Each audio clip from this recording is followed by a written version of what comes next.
Hey there, and welcome. Tonight, we're going to drift softly into one of the oldest and strangest questions a person can carry. A question that isn't loud or urgent, but deep, gentle, quietly persistent. One that rests behind your eyes, beneath your thoughts, inside your breath. The question of what it means to be conscious. What is this awareness? Where does it come from? And how can something as small as a brain produce something as vast as a self? This isn't a story of conclusions. It's a story of stillness, a space to wonder, not to solve. So, before we begin, take a breath, a real one. Let the tension melt from your shoulders. Let the pace of the day soften into quiet. You're not here to figure anything out. You're just here to listen, to drift, to rest inside the mystery. And if this kind of journey, soft, thoughtful, slow, feels like something you'd like to return to, feel free to like and subscribe. If you'd like to share, leave a comment with where you're listening from. I love watching this quiet circle of wonder grow around the world. Now, let the lights go low. Let your breath be the only sound. And let's begin. Not with answers, but with awareness. What is it that's aware of being aware? There's a strange and beautiful moment that sometimes happens without warning. You might be walking, or staring out a window, or lying in the quiet just before sleep. And suddenly, it hits you. Not a thought, exactly, but a sensation. You're not just here.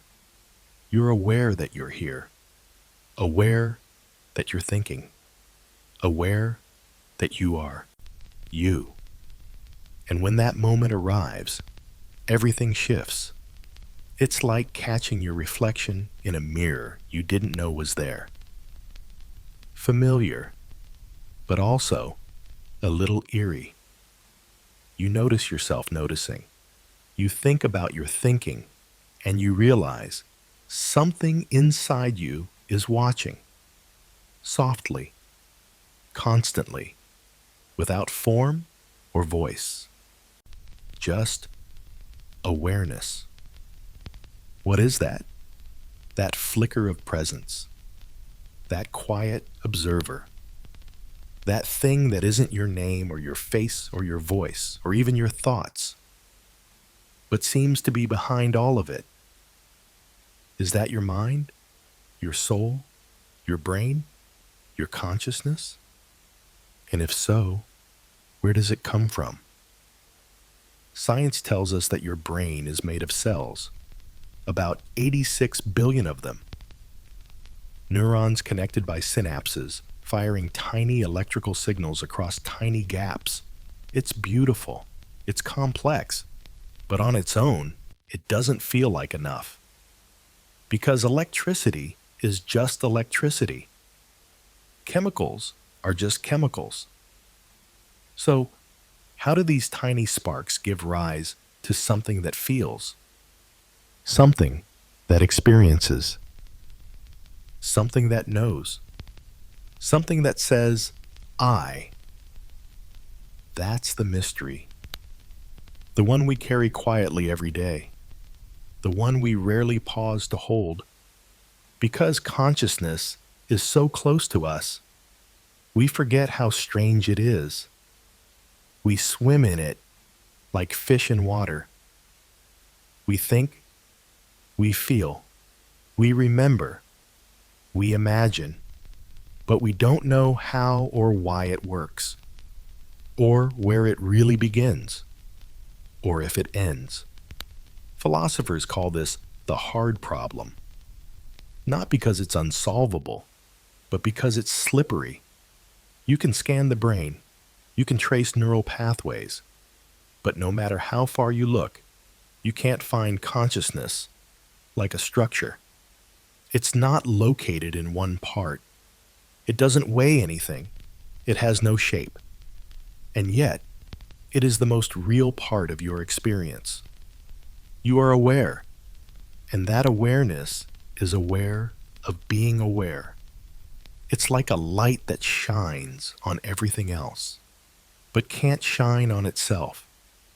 Like a mirror that reflects the world but never sees its own surface. And tonight, we don't need to solve that riddle.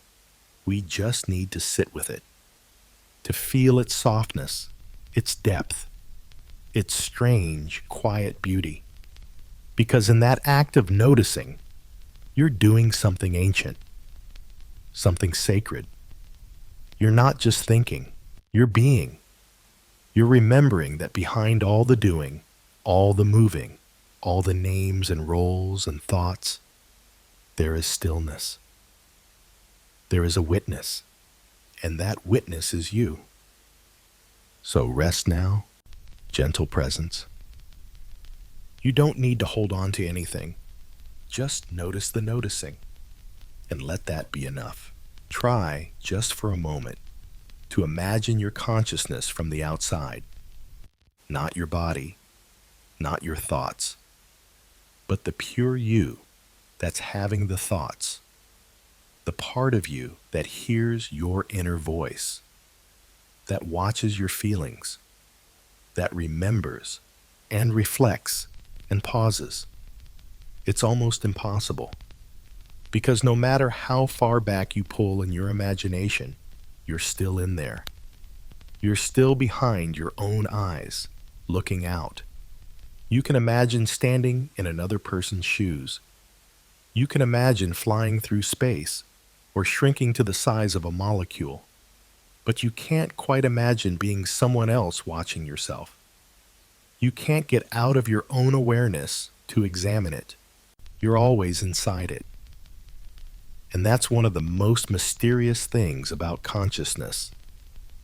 You can look at your thoughts, but you can't look at the looker. You can examine your memories, your feelings, your beliefs, but you can't quite hold the one who's examining them. It's like chasing a shadow with a flashlight. It disappears the moment you try to turn and face it. Philosophers have tried for centuries to define what this thing is. Is it the soul? Is it the self? Is it just the brain talking to itself in a very convincing way? Is it illusion? Is it real? And still, no one really knows. Some say consciousness is fundamental, more basic than atoms or space or time, that it's not something the brain creates, but something the brain receives. Like a radio picks up a signal, not invents it. Others say it's an emergent property, something that appears when matter becomes complex enough, like how wetness appears when enough water molecules gather, or how flame emerges from wood and oxygen and heat. But consciousness isn't like wetness or heat. It knows it's happening. And that knowing is where the mystery lives. Because how do you explain the feeling of being? The feeling of red, the weight of grief, the sound of silence, the fact that there's something it's like to be you? That's what philosophers call qualia, the raw feel of experience.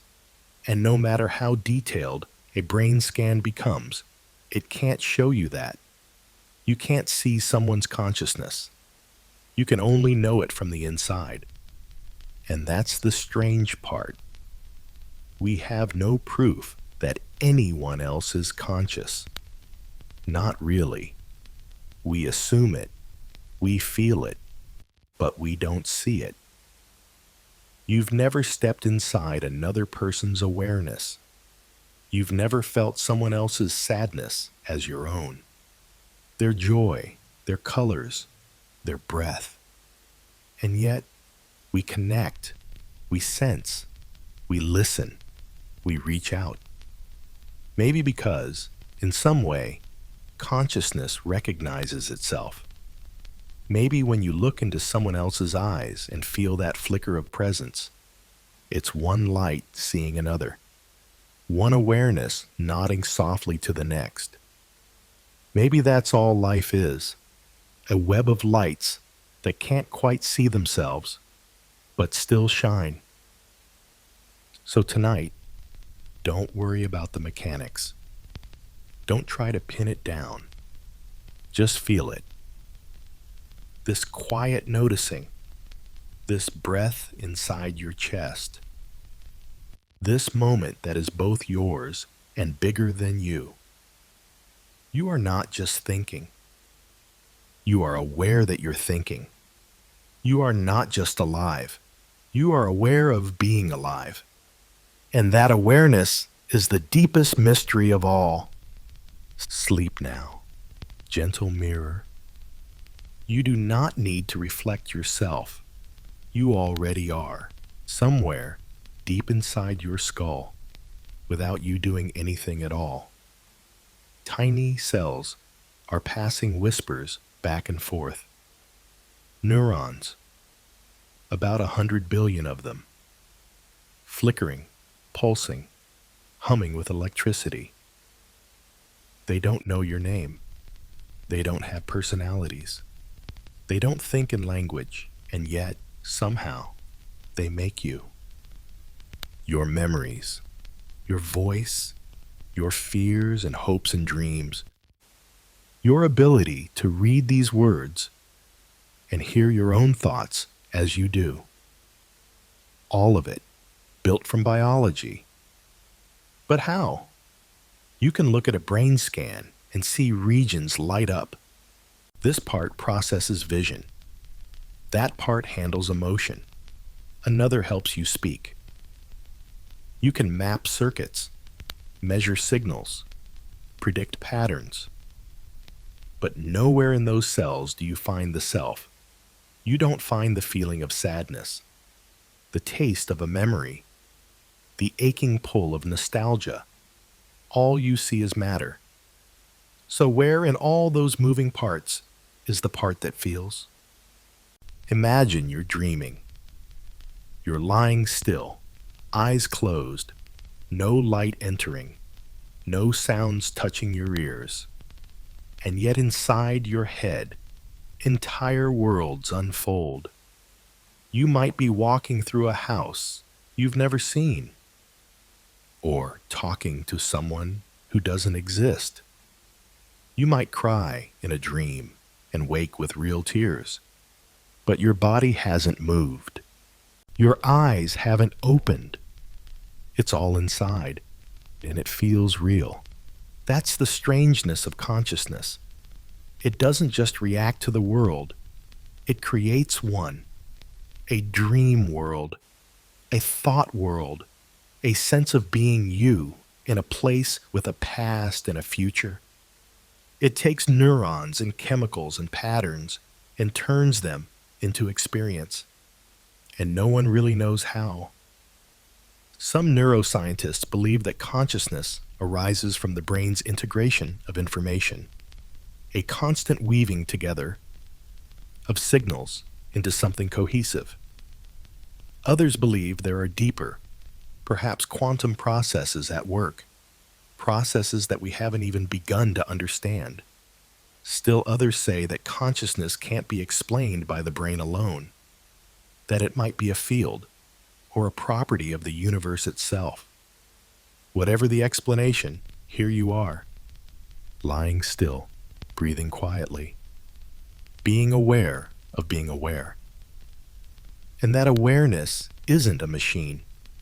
It's not a switch that flicks on. It's more like a flame, soft, flickering, alive.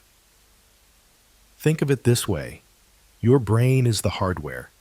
Your experiences, thoughts, feelings, they're the software. But consciousness, that's the light on the screen. The glow that says, someone's home. And maybe, just maybe, it's not something the brain makes, but something it reveals. Like light pouring through a stained glass window, shaped by the glass, but not created by it. Maybe your brain filters something bigger. Maybe your thoughts are local, but awareness is shared. Or maybe not. Maybe it's all cells and sparks and networks. And maybe even that is miraculous. Because even if it's all biological, it still produces art and longing and wonder. Even if it's all neurons, it still asks questions like this. So sleep now, little orchestra of cells. Your brain is still playing its quiet music. And something inside you is still listening. Close your eyes and picture yourself. Not your face, not your reflection, but the you that lives behind all that. The one who has been there since you were small. The you who remembers things no one else can see. Who dreams when the world is quiet. Who feels joy in your chest, sadness in your throat, fear in your stomach. That you, the one who experiences being you. Where does it begin? And more mysteriously, where does it end? Is it inside your head? Behind your eyes? Is it the voice you hear when you think? Is it your heartbeat, your body? Is it made of memory, or breath, or electricity? We tend to think of the self as a solid thing, a fixed identity. But the truth is, the self is more like a shape made of sand. Moment to moment, it shifts. It grows and contracts. It includes and excludes. Sometimes we feel expansive, like we are part of everything. Other times we feel small and separate, like we are trapped behind glass. So, which one is the real you? In philosophy, this question goes back thousands of years. The idea of a soul, an essential self, unchanging and eternal, has been central to many spiritual traditions. And yet, even within those teachings, the soul is a mystery, a breath, a flicker, a traveler, a witness, something that can't be cut or seen, but somehow is. And then there's the brain, this wrinkled, pulsing organ inside your skull. Modern neuroscience tells us that the self is created by patterns in the brain, that your identity is a product of perception, memory, and internal storytelling. That you is the main character in a narrative constantly being written in real time, shaped by past experience and present sensation. And that story is powerful. It tells you who you are, where you're from, what you love, what hurts. But if the story changes, are you still the same? If you lose your memories, are you still you? If your brain is injured, does your self shift? If your beliefs evolve, does your identity follow? These aren't just theoretical questions. They speak to something tender. Because we all fear the moment when we might not recognize ourselves.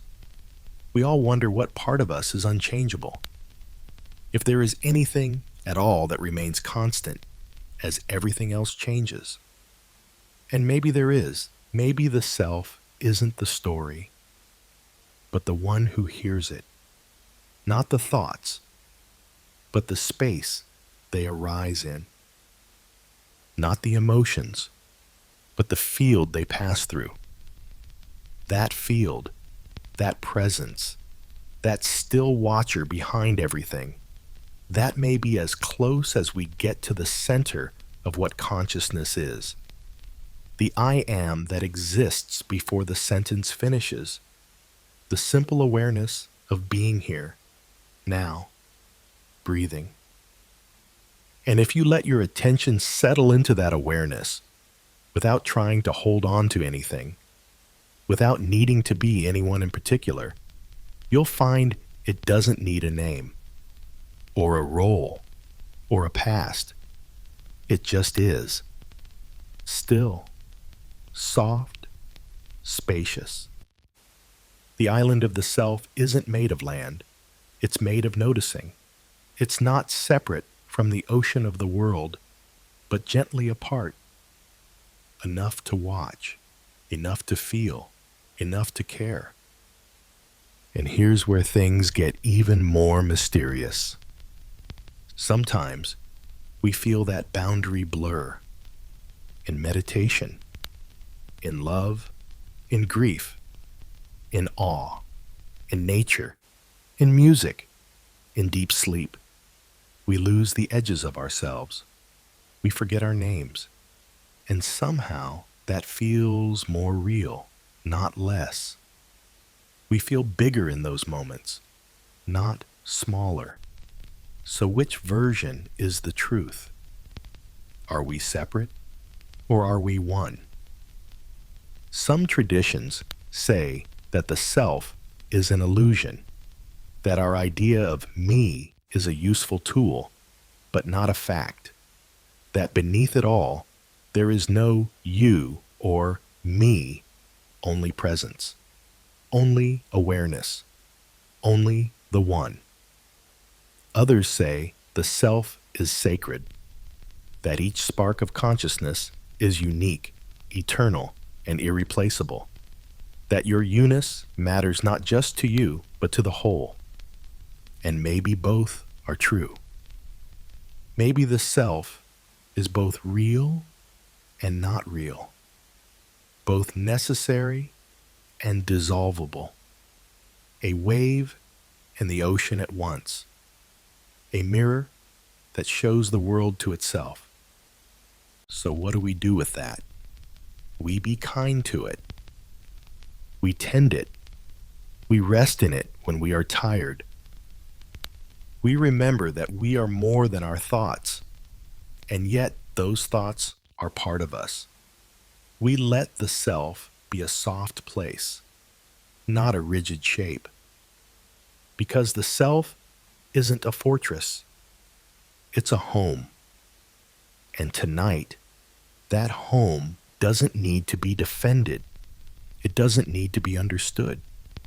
It only needs to be inhabited, gently, quietly, lovingly. So sleep now, dear self, not the idea of you, not the name, or the story, or the past. Just the still awareness, breathing beneath it all. You are here. You are held. You are the island and the sea, and there is nothing else you need to be. There's a strange idea that surfaces again and again across time and cultures and philosophies. It goes like this. What if everything you know, your memories, your thoughts, your senses, the world you walk through each day, isn't as solid as it seems? What if the body is real, but the self you think you are is more like a dream? What if consciousness is not a thing that belongs to you, but a process, an unfolding moment that constantly recreates itself? Sit with that for a moment, softly, gently, like watching a shadow shift on a wall. You've probably had the experience of waking from a dream that felt absolutely real. You were somewhere, doing something, feeling something. You may have felt fear, or wonder, or grief, and then you woke, and all of it dissolved. The world was gone. The people in it vanished. Even yourself in the dream may have seemed distant, unfamiliar, and still, for those moments, it was real. To your mind, it was everything. Now consider this. How do you know you're awake now? How do you know this isn't just another dream? It's not a trick question. It's not meant to frighten. It's meant to soften the edges of certainty, because consciousness lives in that softness, in the mystery between what is imagined and what is experienced, between the thought and the thinker, between the dream and the dreamer. Some philosophers, like Descartes, argue that even if everything is illusion, there must be something doing the doubting. "I think, therefore I am," he wrote. Even if the world is a dream, the act of wondering about it proves something real exists. But modern philosophers and neuroscientists have begun to ask a different kind of question. What if the self is a kind of hallucination? Not in the sense of being false, but in the sense of being constructed. A mental model, a running story, a simulation your brain creates to make sense of experience. A pattern of continuity shaped by memory, prediction, and attention. You are not the voice in your head, they say. You are the awareness that hears it. And even that awareness may be more fluid than you think. And yet, despite all that, you still feel you. Not as an idea, as a presence.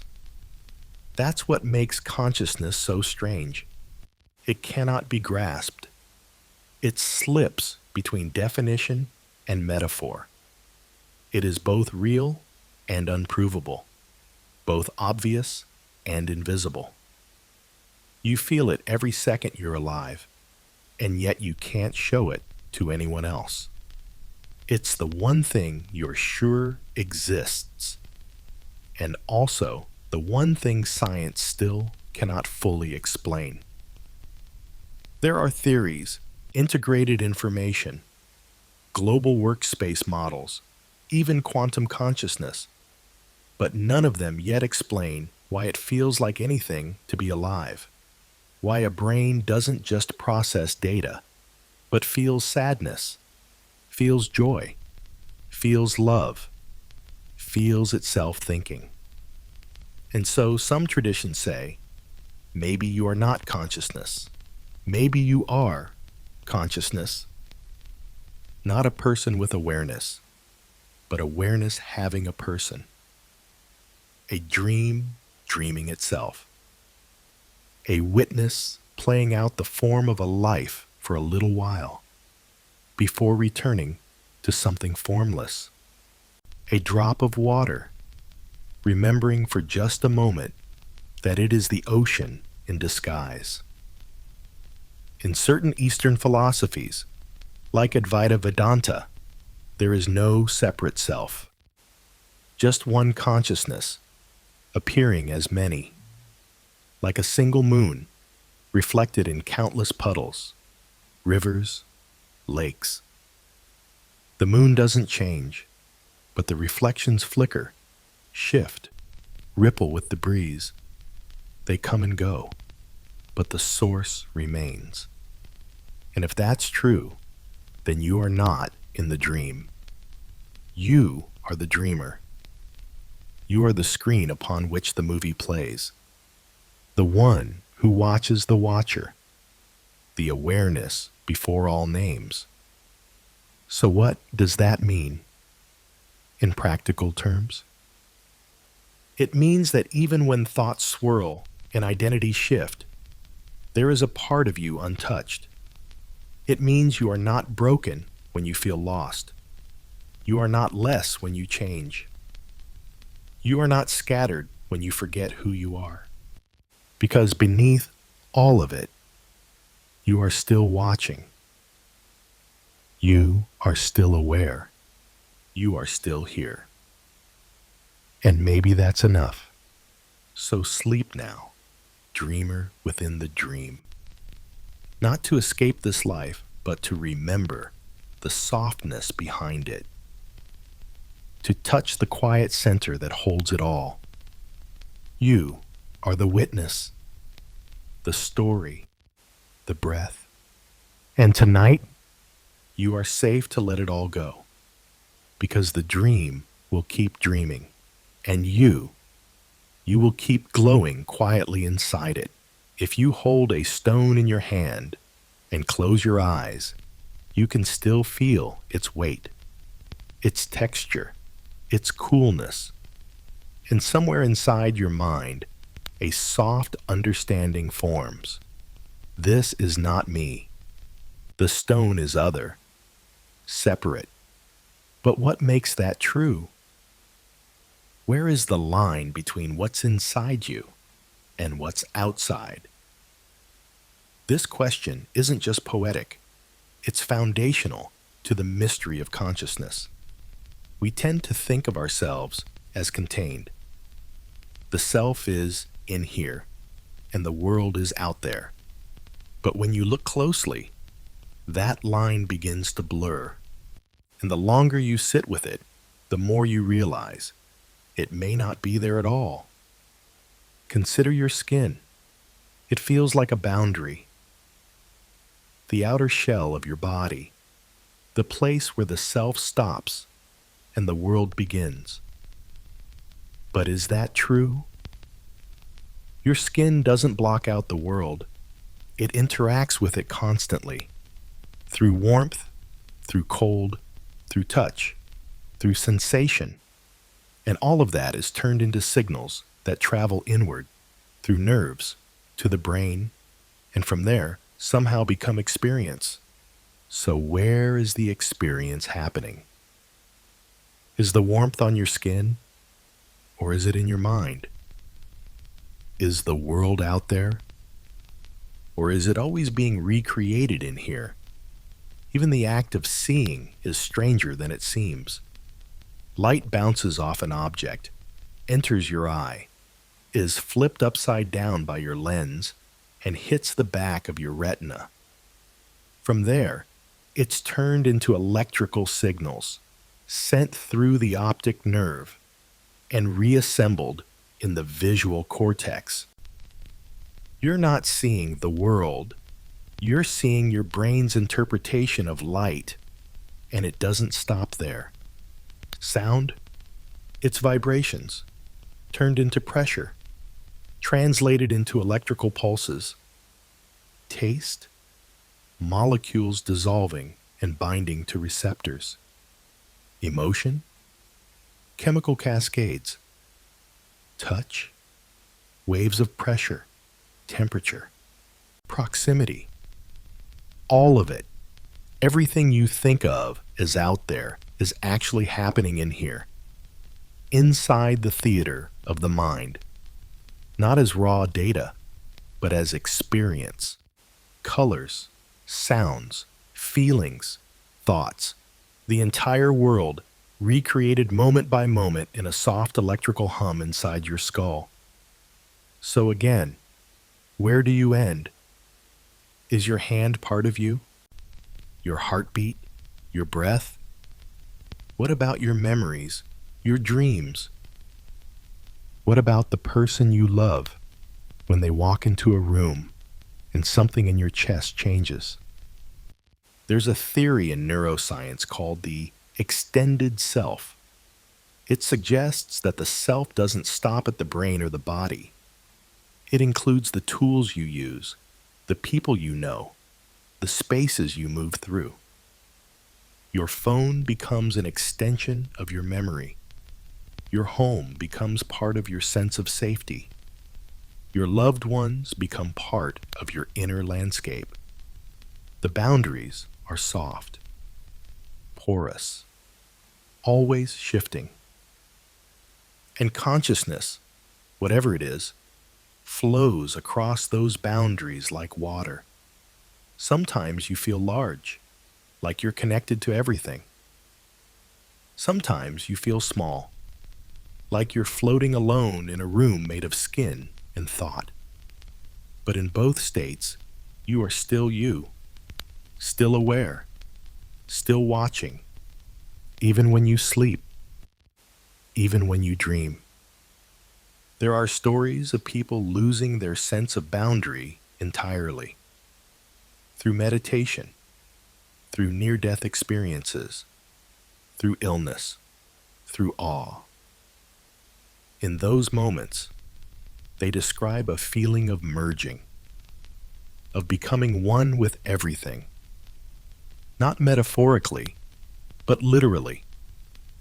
The sky, the ground, the people around them all felt like parts of a single presence, not observed, but felt as self. And always, they say, it was peaceful, not frightening, not confusing, just full, as if the self had remembered something older than identity, something softer than thought.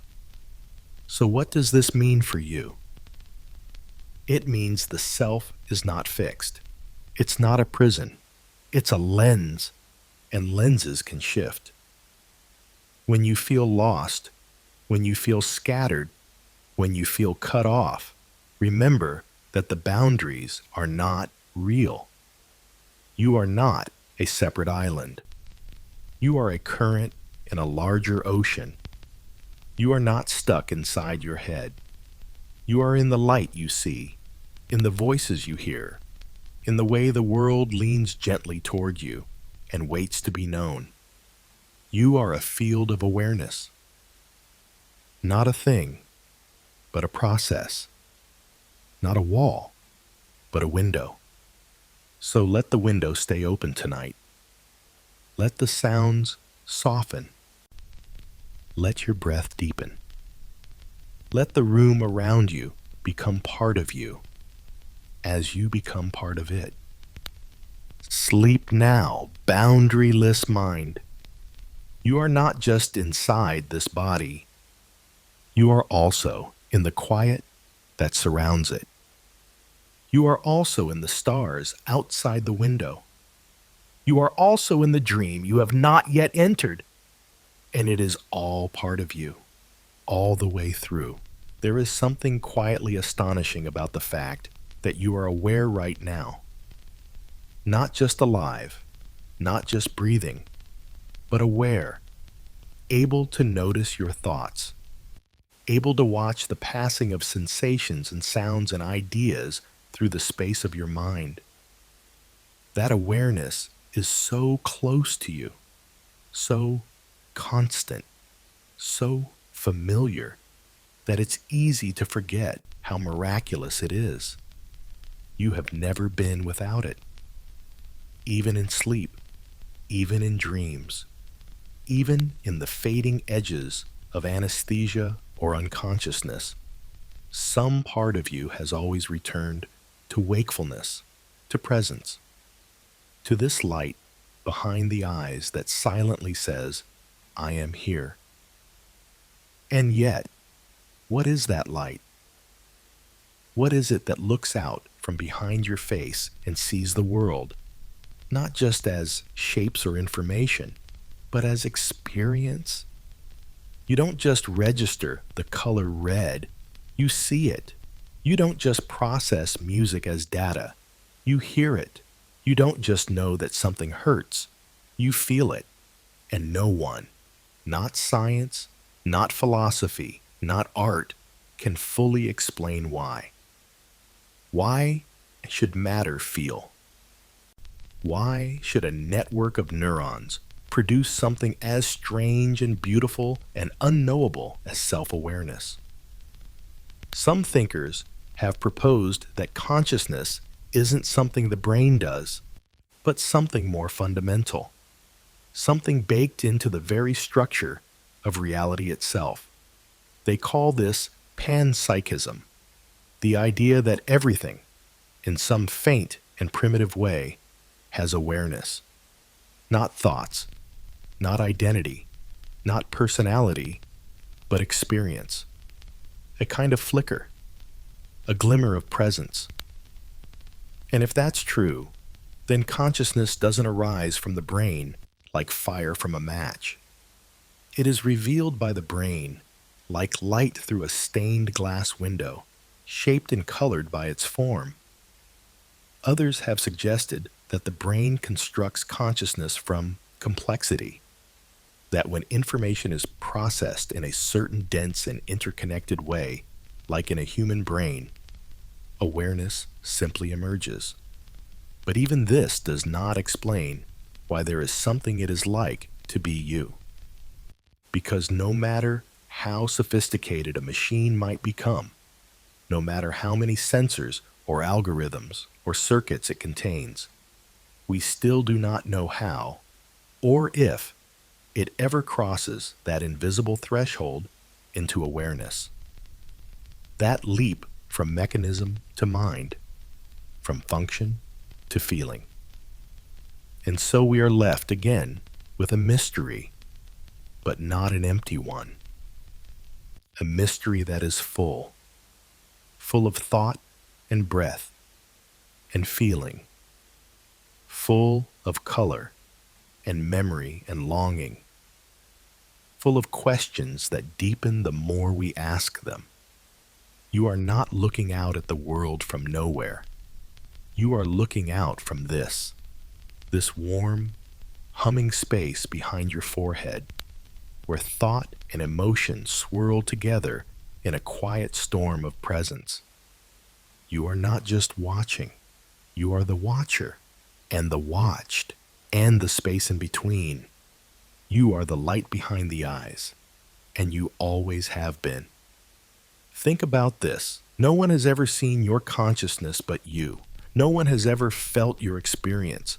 No one has ever lived even a moment in the exact shape of your thoughts. And yet you are real.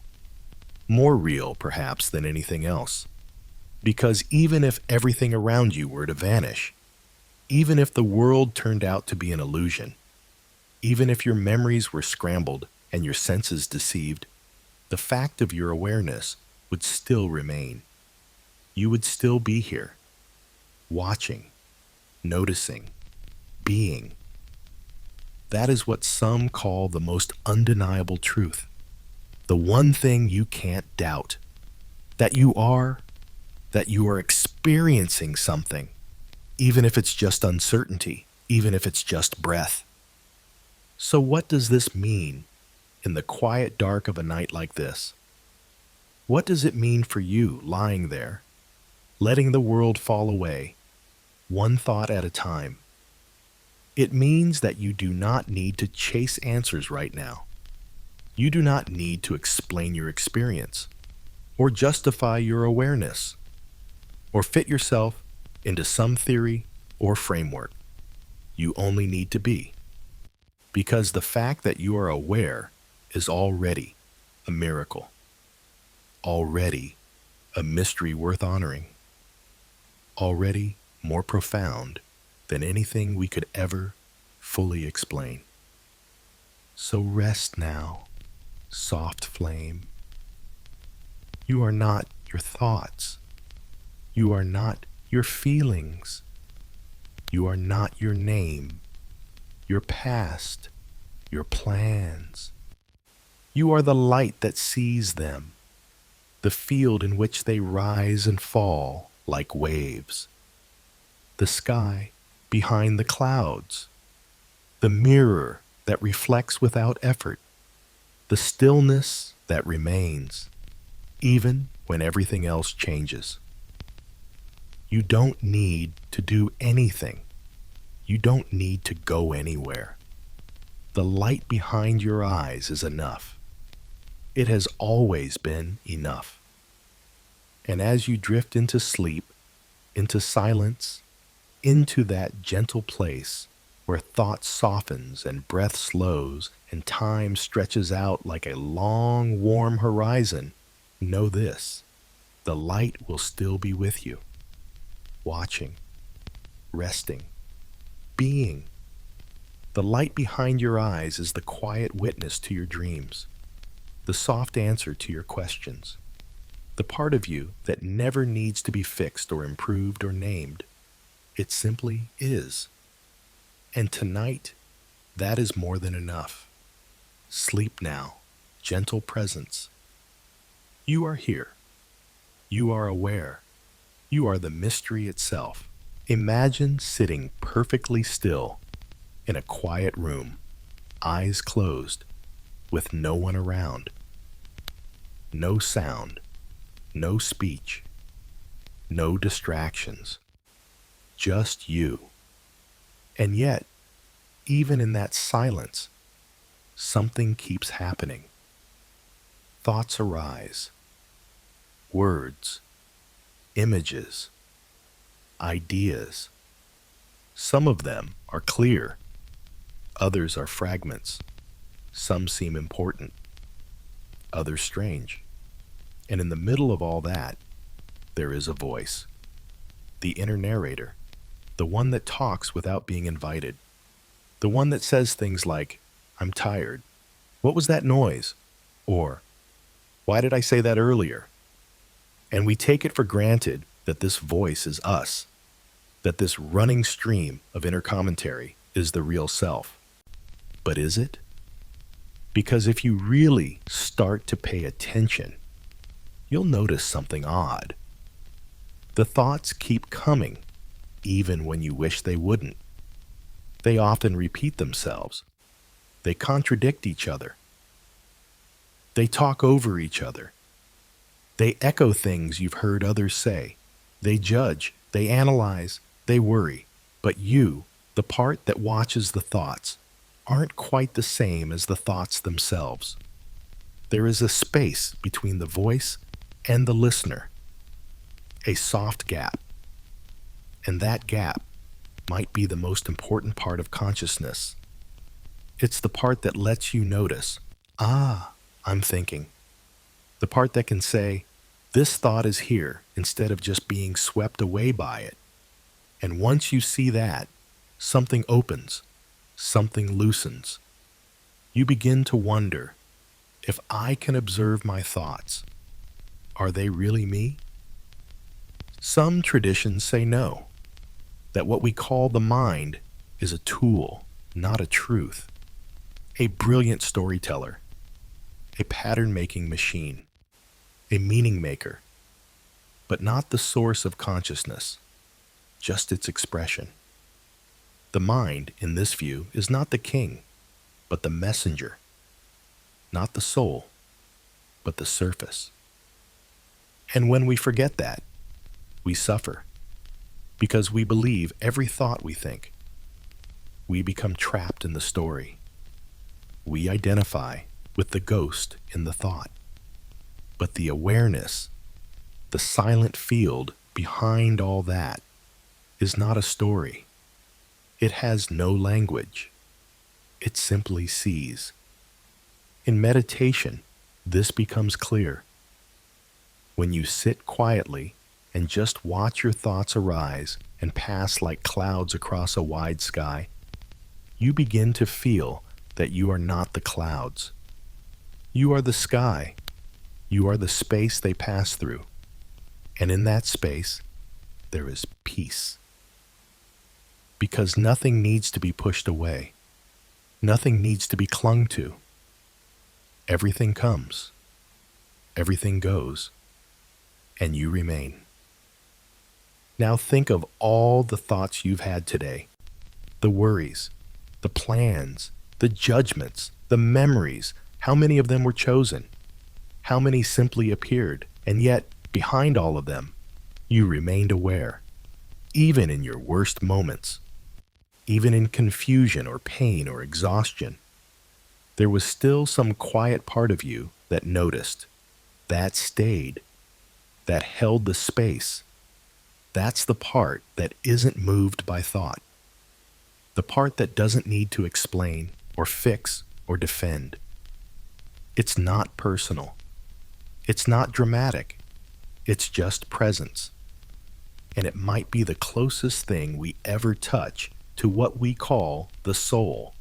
Some neuroscientists argue that the self is an illusion, that the mind creates a kind of character to explain its choices and feelings. That what we call I is a useful fiction, built to help us navigate the world. And maybe that's true. Maybe the self is a story. But even if it is, who is listening to the story?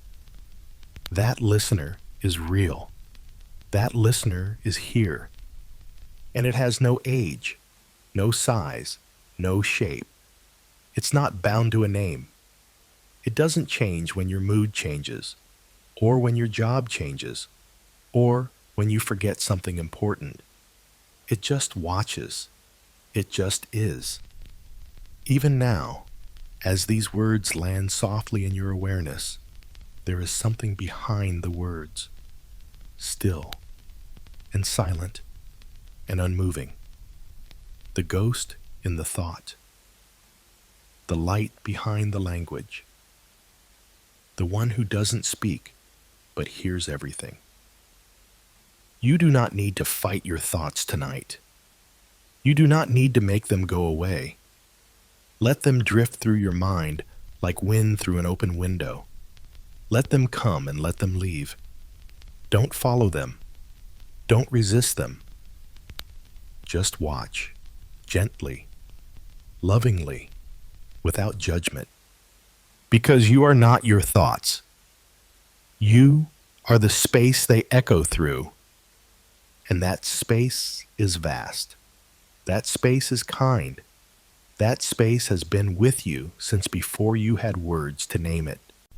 And it will stay with you through every change, every chapter, every breath. So sleep now, quiet listener. Let the story play if it wants to.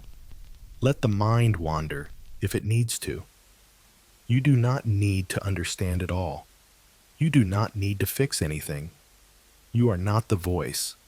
You are the presence behind it, the awareness beneath it, the sky behind the clouds. And the sky is never harmed by the weather. There's a belief that sits quietly inside most of us, so quietly that we rarely examine it. It's the belief that we are the ones choosing our thoughts, that the voice inside our head is something we control, that our stream of consciousness is being steered deliberately, confidently, by some inner self who knows what it's doing. But if you slow down, really slow down, and start to notice each thought as it arises, that belief begins to wobble. Because you'll see that thoughts don't come when you ask them to. They appear on their own, like sparks, like whispers, like waves rolling up on a beach with no clear origin. One moment you're brushing your teeth, and the next, your mind has wandered to something you said 10 years ago, a childhood memory, an imagined future, an awkward conversation, a desire, a fear, a song lyric. Where did it come from? Did you choose it? Did you plan it? The truth is, most of the time, your thoughts think themselves. You're not creating them so much as receiving them, not commanding them like a conductor, but listening to them like a radio. And if that's true, then what exactly is your role? If you're not choosing every thought, not generating each one from scratch, then what is the self doing? Perhaps it is watching. Perhaps it is filtering. Perhaps it is witnessing the unfolding of a process it does not fully control. This is not a failure. This is not a flaw. It is simply the nature of the mind. Like weather systems moving through the sky, thoughts move through consciousness. Sometimes they arrive in storms, sometimes in breezes, sometimes in full sentences, sometimes as fragments, shapes, feelings that haven't yet become words. And just as you don't control the weather. You don't need to control your mind. You only need to recognize that the thoughts are not you. They are events in consciousness. You are not the storm. You are the sky. That shift in awareness, simple, subtle, can change everything. Because if you don't mistake your thoughts for truth, you can meet them with compassion. You can notice a painful thought and say, "Ah, there you are." You can feel sadness or anxiety or restlessness and say, "This too," without resistance, without judgment. This is the heart of mindfulness, not to silence the mind, but to observe it without being swept away. Not to stop thinking, but to stop identifying with every thought that passes by. To rest, not in control, but in clarity. Some traditions call this non-attachment. Some call it spacious awareness. Some say that the thoughts are the clouds and the breath is the anchor. But however you name it, the invitation is the same: to stop clenching, to stop gripping every thought as if it defines you, and to start relaxing into the simple truth that awareness does not need to fix anything in order to be at peace. Even neuroscience is beginning to catch up. Research into decision-making suggests that many of our choices begin in the brain before we're consciously aware of them. That the brain initiates an action milliseconds before the conscious mind decides to act. What does that mean? It means the self might not be the captain of the ship, but the observer of the wind, the sailor who learns to adjust the sails, the listener who hears the signal and then moves. This is not disempowering. It is deeply freeing. Because once you realize that you are not your thoughts, that you are the space in which they occur, you stop needing to wrestle with them. You stop needing to justify them. You stop needing to be them. And instead, you can simply breathe. So tonight, let go of the need to control. Let go of the belief that you are failing if your mind is busy. Let the thoughts arrive and pass like gentle waves against the shore. You don't have to stop them. You don't have to solve them. Just notice. Just rest. And in that noticing, you will find the stillness you've been looking for. Not outside, but inside. The stillness beneath the voice.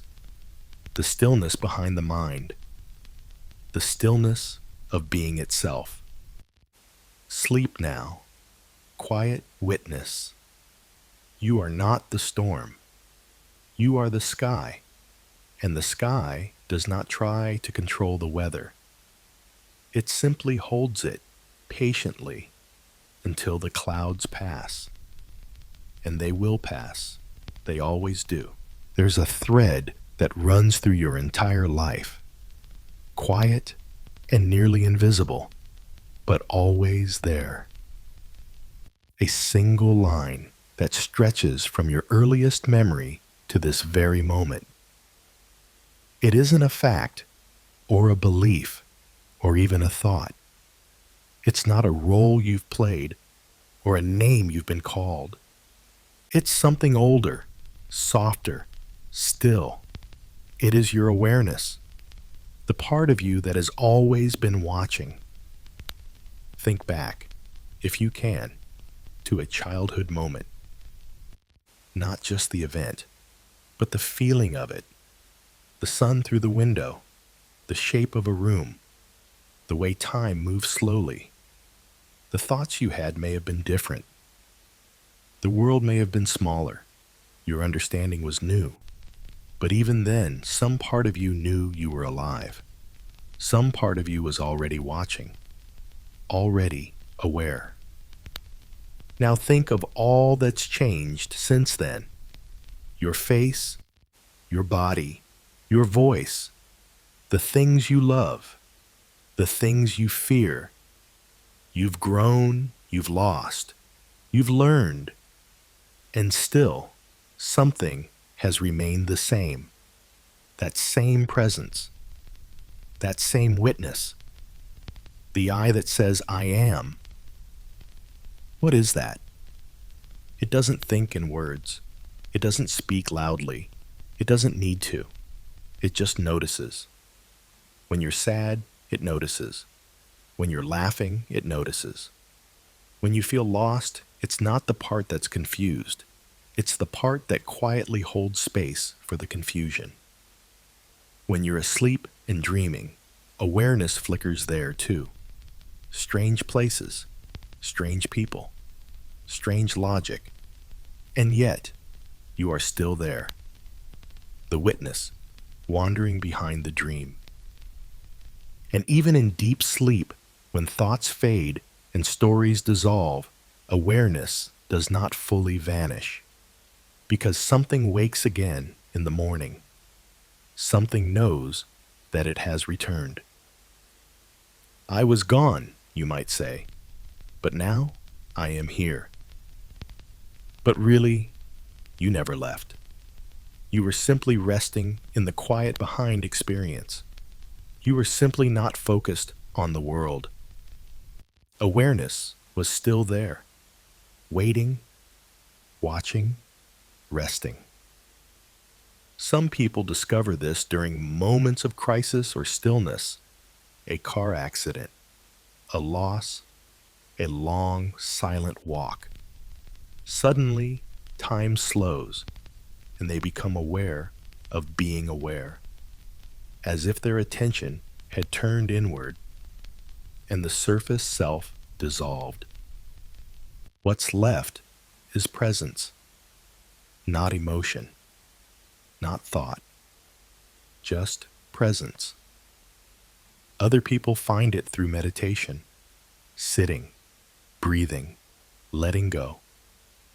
Thought after thought rises and falls. Sensation after sensation moves through the body. And beneath it all, stillness, not empty, not cold, just quiet, alive, spacious. And this awareness doesn't come and go. Your attention comes and goes. Your moods change. Your thoughts shift. Your focus wanders. But awareness itself, the field in which everything happens, does not move. It does not sleep. It does not break. It simply is. Even now, as you lie still, listening, breathing, resting, there is something in you that hears these words. Not just the ears, not just the mind, but the awareness behind them. The part that knows, I'm hearing. I am lying down. I am. That's what makes consciousness so hard to explain. You can't step outside it to look at it. It's not something you can grasp like an object, because it's the subject. It's the one doing the looking. And what's most humbling is that you're not the only one. Every person you've ever met, every stranger, every friend, every loved one carries this same awareness. Different stories, different thoughts, different feelings, but the same flame, the same quiet light behind the eyes, the same field of presence, watching, remembering, being, and perhaps it's not a different awareness at all. Perhaps, like the sky seen through many windows, it's one field reflected through many forms. Your body, your name, your history, These are like windows, beautiful, distinct, colored by experience. But the sky behind them, the light, it may be the same. And if that's true, then when you rest in this awareness, you are not alone. You are connected to every being that has ever looked up at the stars and wondered, every heart that has ever broken, every breath that has ever been taken in stillness. You are part of a great silent ocean of noticing. So tonight, let yourself return to that place, that soft space behind the stories and the thoughts and the roles. Let yourself remember the witness, the one who never left, the one who saw your first steps, your first joy, your first sadness, the one who sees you now, just as gently. You don't need to find it. It's already here. You don't need to quiet your mind. Just step behind it. You don't need to become anything. You already are. Sleep now. Quiet awareness.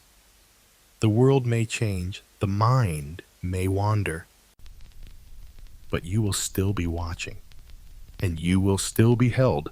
There comes a moment, sometimes late at night, when the questions finally grow tired, when the thoughts begin to slow, not because they've found answers, but because they've circled themselves enough.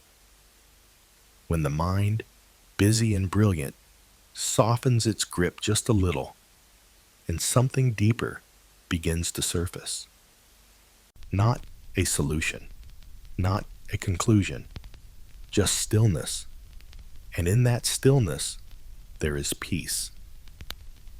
Not because everything is figured out, but because, for a brief moment, it no longer has to be.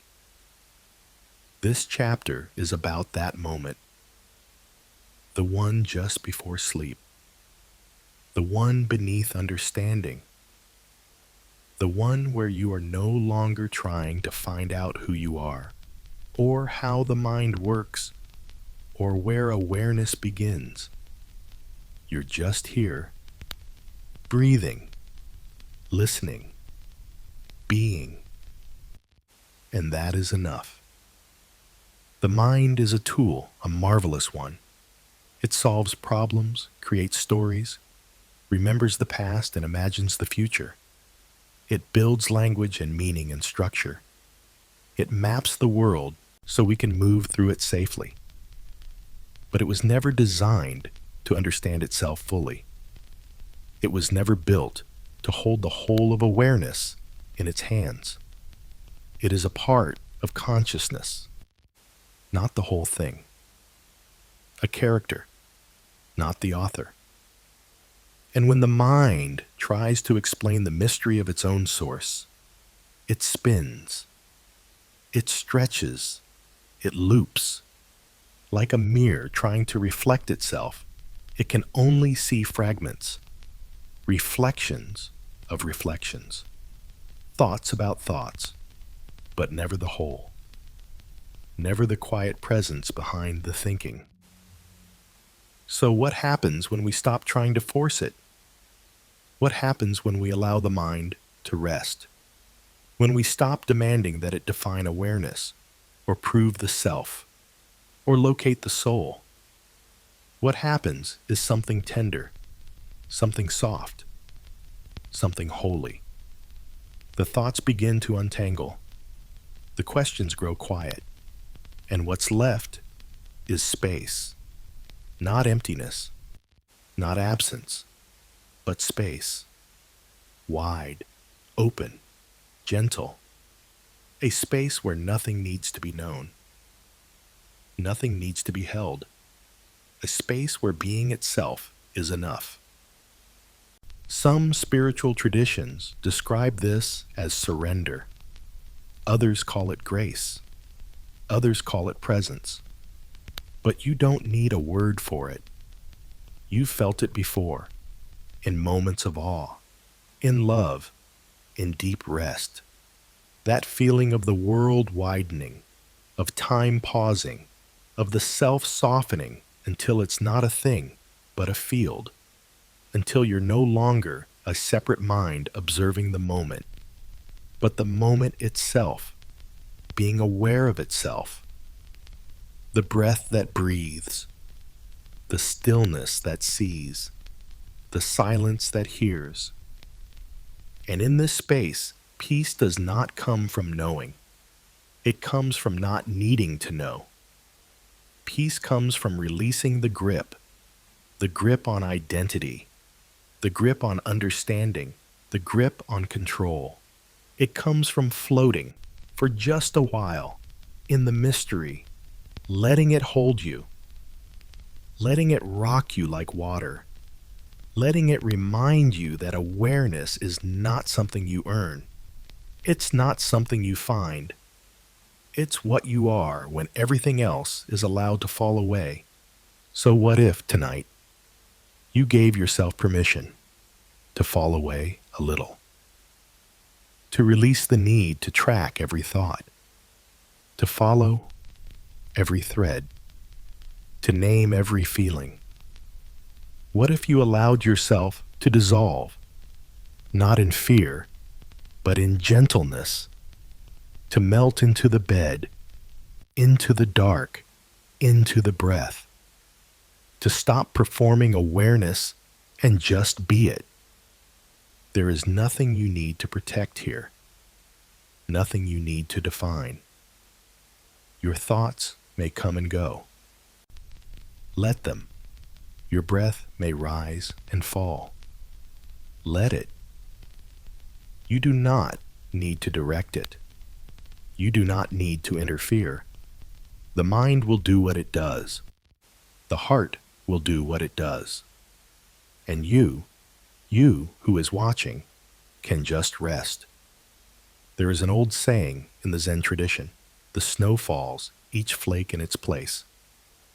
You do not need to catch the flakes. You do not need to arrange the snow. It falls where it falls. And still, the world becomes beautiful. So sleep now, gentle being. Let the mind loosen. Let the questions be questions. Let the thoughts be clouds, moving across a quiet sky. You are not here to master them. You are here to rest in the space they leave behind, the space that never needed an answer, the space that has always been home.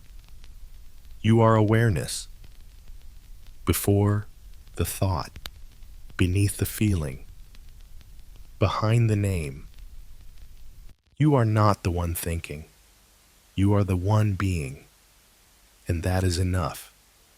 Tonight, and always, if you look around your room right now, even without opening your eyes, you know it's there. You know the weight of the blankets, the quiet presence of the walls, the subtle sound of a fan or a night breeze or your own breath.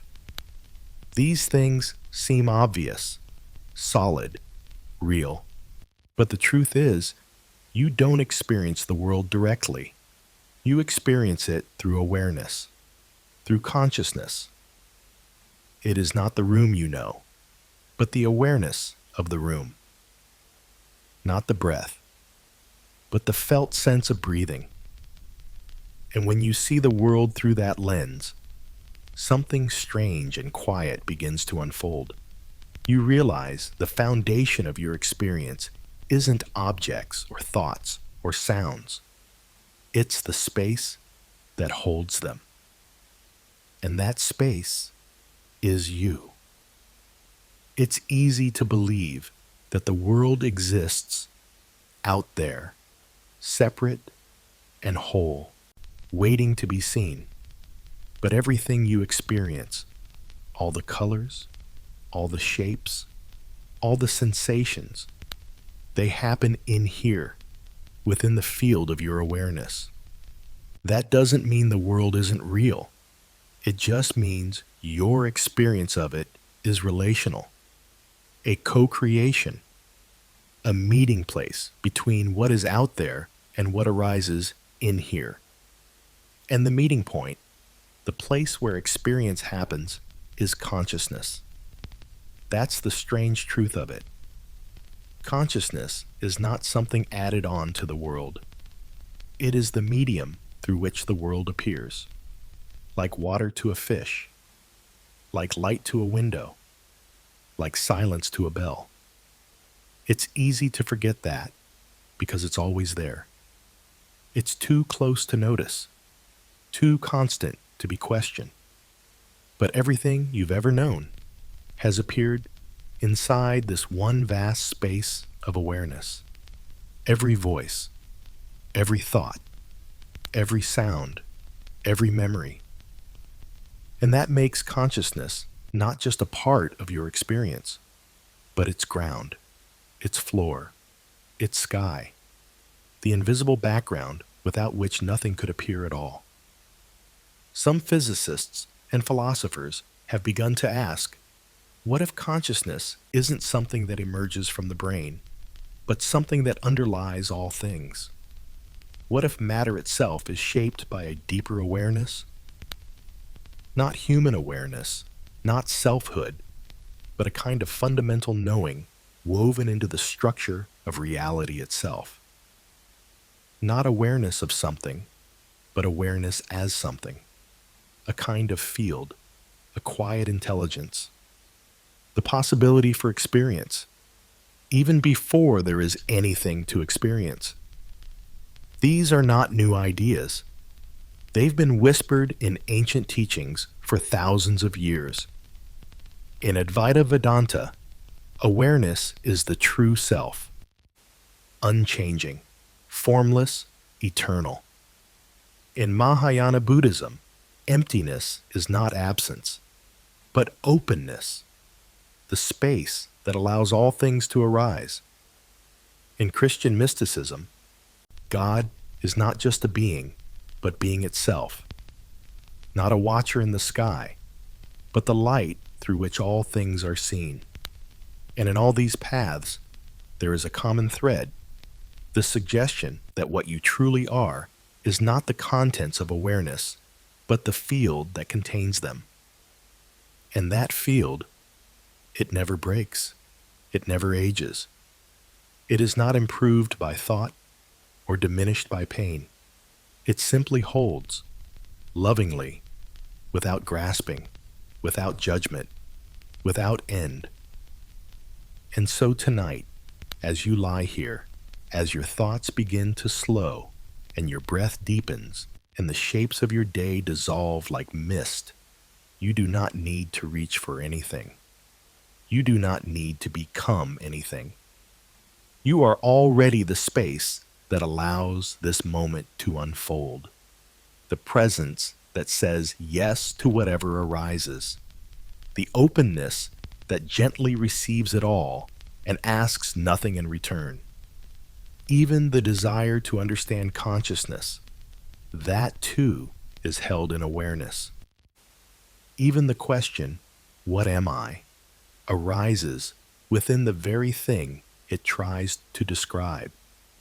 And that is the beautiful paradox. The mystery cannot be solved because you are not outside it. You are in it. You are of it. You are it. You don't have to explain that tonight. You don't even need to believe it. Just rest in the possibility. Rest in the space that's always been with you. The space you've never left. The space you are. Sleep now, not as someone trying to fall asleep, but as the quiet field in which sleep arises. Let the body soften. Let the mind release. Let the stories dissolve, and know that whatever drifts away tonight, whatever thoughts, whatever dreams, what remains is you. Not the person, not the voice, but the stillness behind it all, the space that holds the world. And in that space, there is peace. And in that peace, you are already home. There are days when you feel scattered, like the pieces of yourself are spread too thin across time and thought and responsibility. You forget what you were saying mid-sentence. You lose track of what you were feeling. You wonder if something essential has slipped through your fingers. There are nights when the mind won't quiet, when thoughts repeat themselves like restless wind tapping against a window, and you start to question not just what you are, but whether you are. Whether there's something solid underneath all this thinking. Whether there's a you that remains when everything else fades. But beneath the surface noise, beneath the changing emotions, beneath the hundreds of shifting thoughts that pass through your awareness each day, there is still you. Not the you that answers to a name, or shows up in a photo, or writes emails or makes plans. The other you, the one who sees it all, the one who has always been here, that you cannot be broken. It doesn't matter if your thoughts are messy, if your memories are faded, if you feel tired or afraid or uncertain. Awareness is not touched by any of that. It doesn't fracture. It doesn't panic. It doesn't disappear. It simply remains, gently, quietly, constantly, like the sky behind 1,000 changing clouds, like the ocean beneath every wave, like a soft witness, holding the whole of your experience without complaint or control. It may not feel dramatic. It doesn't shout. It doesn't beg to be seen. But the fact that you can even notice your confusion means there is something stable within you. The fact that you can say, I feel lost, means there is something not lost watching that feeling pass. And that something, that spacious, open, unshakable awareness, is not just some passive part of you. It may be the most real part of you. It may be the part that never leaves. Even if your thoughts race, it watches. Even if your mind forgets, it remains. Even if you fall into sleep, into silence, into nothing at all, it is still there when you return. Not as a thought, but as presence. There are people who have lost language, lost memory, lost even the ability to recognize themselves, and still there is awareness. A spark, a watching, a soft hum behind the quiet. There are people who fall into coma and awaken years later with stories of presence, of watching from within, of something that stayed while everything else paused. There are meditators who sit for days in silence, who report no thoughts, no emotion, no identity, and yet something remains, something knows, something sees. You may never be able to name it, you may never be able to measure it, but you can feel it now, even in this moment, behind the breath, behind the listening. The part of you that is still here, the part of you that sees even without looking. And because this awareness can't be touched by thought, it can't be hurt by it either. Thoughts may carry fear, emotion may carry pain, but awareness carries none of it. It holds it, yes, but it does not become it. Like the sky holds a storm without becoming rain, like a mirror reflects anger without catching fire, like a lake reflects the moon without needing to understand what light is. Awareness is not something you need to protect. It's something that protects you. not by building walls, but by showing you that you are never the storm, only the space that sees it. This means that nothing you've ever thought can damage who you are. No mistake you've made, no opinion you've held, no memory you carry, because those things change. They shift. They rise and fall, like every wave that ever met the sand. But awareness? It simply watches the tide. And that watching is not cold. It is not distant. It is the deepest kind of love. The kind that does not require you to be anything other than exactly what you are. The kind that does not shrink when you are ashamed, or turn away when you are in pain. The kind that sees all of it and stays.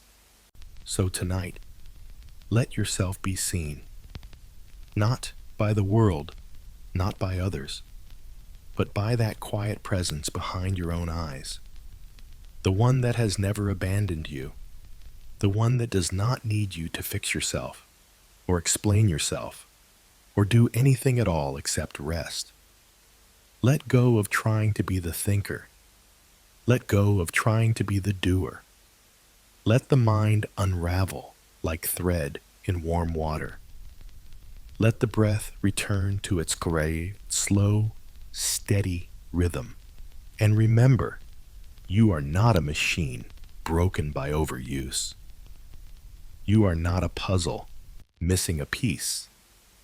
You are the whole sky, the wide field, the space where even confusion can come to rest. Sleep now, dear awareness. You have always been here. You are still here, and no matter what changes, you always will be. There are moments in life when you forget who you are, not your name or address or birthday, but the quiet feeling of being, the feeling of presence, of ease, of knowing, even without words, that you exist, that you are whole, that there is nothing to fix. Life is full of noise, and that noise can be convincing. It tells you you are behind, or broken, or not enough. It tells you you are the sum of your mistakes, or the product of what others have said about you. It tells you that you must become something, achieve something, prove something to deserve peace. And sometimes that voice gets so loud you begin to believe it. You forget the softness that lives beneath it, the stillness that doesn't argue, the awareness that simply is. But awareness does not forget you. It does not follow the noise. It waits, quietly, gently, like a candle in the dark, like a hand that never let go, like a home you didn't know you'd left. Even in the most anxious moment, when thoughts race and the body tenses and the heart feels unsure, awareness is still there. It does not panic. It does not speed up. It simply watches, not as a judge, but as a witness. It watches your pain rise, and your thoughts loop, and your emotions stir. And it says, without words, yes, even this. It allows, it holds, it remains. Imagine for a moment that you are sitting beside a quiet stream. You don't need to build the water. You don't need to shape its path. You don't need to decide which leaf will float past next. You just sit, and the stream flows. That is what awareness is like. It is not the stream of thought. It is the place beside it. The still ground, the watcher, the breath behind the breath. And when you feel disconnected, when you feel like you've lost yourself, It is not because awareness has gone. It is because the mind has narrowed. It has turned inward and tight. It has believed the thought that says, I am not okay. But thoughts are not truth. They are suggestions, flashes, visitors. And you do not have to believe every guest that enters the house of your mind. You can let them pass. You can say, I see you, and let them move on. Because the one who sees is not the same as what is seen. Even now, as you lie here, perhaps with a swirl of thoughts still moving through your mind, there is something behind them, something untouched, something still. That something is you, not the version of you that tries or struggles or performs, but the presence underneath. The awareness that says, I am. Full stop. Not I am good, or I am bad, or I am worthy, or unworthy. Just I am. Without condition, without decoration, without explanation. And if you've spent a long time trying to become enough, trying to improve, or perfect or heal, know this: you are already whole from the perspective of awareness. You may have stories that need telling, wounds that need tending, patterns that need understanding. But beneath all of that is something unshaken, unmoved, unbroken. You are not the storm. You are not the waves. You are the ocean that holds them. Some traditions call this your true nature. Others call it the self, with a capital S. Some say it is God within you. Others say it is emptiness. But all agree it is always here, and it cannot be lost. Only forgotten. And even when forgotten, it remembers you. Tonight, let yourself be remembered. Let go of needing to hold everything together. Let go of needing to find something profound. The profundity is already here, in the breath, in the stillness, in the simple truth that you are aware, that you are listening, that you are being. Sleep now, not as someone trying to fall asleep, but as someone who has come home. Home to the place behind the noise, behind the questions, behind the striving. The place that has no fear of forgetting because it never leaves. The place that welcomes you back every time. You are not lost. You are never lost. And this moment, right now, is proof. As the last thoughts of the day begin to unravel, and the world outside your window grows dim and quiet, there is a space you may begin to notice. It isn't loud. It doesn't compete. It waits. And when everything else slows, when the mind grows tired and the body sinks into rest, that space becomes more visible. Not as an object, but as presence. A kind of soft listening that doesn't come from the ears. A kind of seeing that doesn't come from the eyes. It is what remains when everything else falls away. And that silence sees everything. It sees the thoughts that pass, like wind through trees, ideas about the day, questions about tomorrow, fragments of old memories. It sees the emotions that swell like waves: grief, joy, anxiety, hope. It sees the images of dreams rising before sleep, and it does not flinch. It does not change. It does not need to comment or interfere. It simply watches, patient, gentle, constant. This silence is not the absence of sound, just as peace is not the absence of motion. It is a presence, a fullness, a depth so quiet that it can hold anything without being disturbed, even when your mind is busy, even when your body aches, even when everything feels uncertain. This deep silence remains untouched. It holds the noise. It holds the movement. It holds you. And perhaps most incredibly, this silence has no agenda. It does not ask you to be calm or wise or healed or enlightened.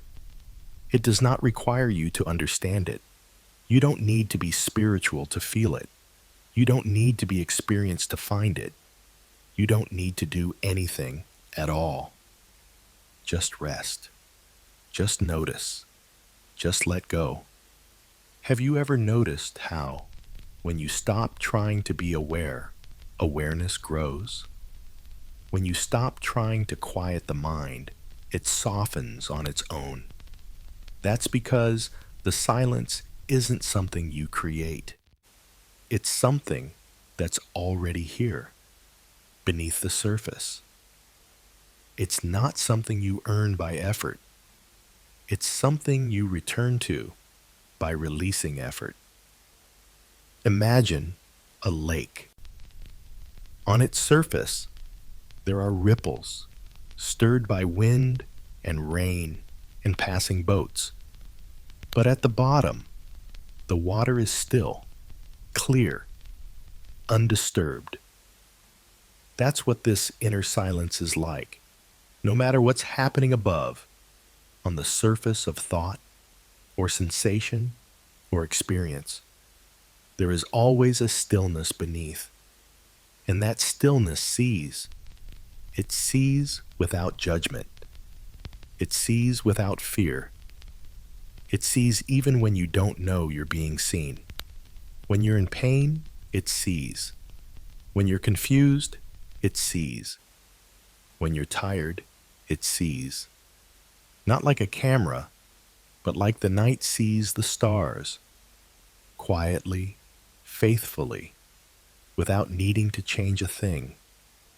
You might call it consciousness. You might call it spirit. You might call it awareness, or presence, or soul. The name doesn't matter. What matters is that it's here, and it's not going anywhere. Tonight, as you lie in bed and feel the weight of your body slowly release into the earth, as your thoughts become mist and your breath slows like a tide going out, know this: the silence is with you. Not outside you, but inside. Not above you, but within. It does not sleep. It does not disappear when your eyes close. In fact, it may become even clearer. Because silence is not afraid of the dark. It is the dark. Not the kind that hides, but the kind that holds. The kind that cradles you when nothing else can. You are not alone in your mind. You are not lost in your thoughts. You are being held by something vast and still and kind. And even if your dreams come, carrying strange stories and shifting landscapes, even if your sleep is deep and dreamless, this silence remains. Watching, loving, never asking anything of you but rest.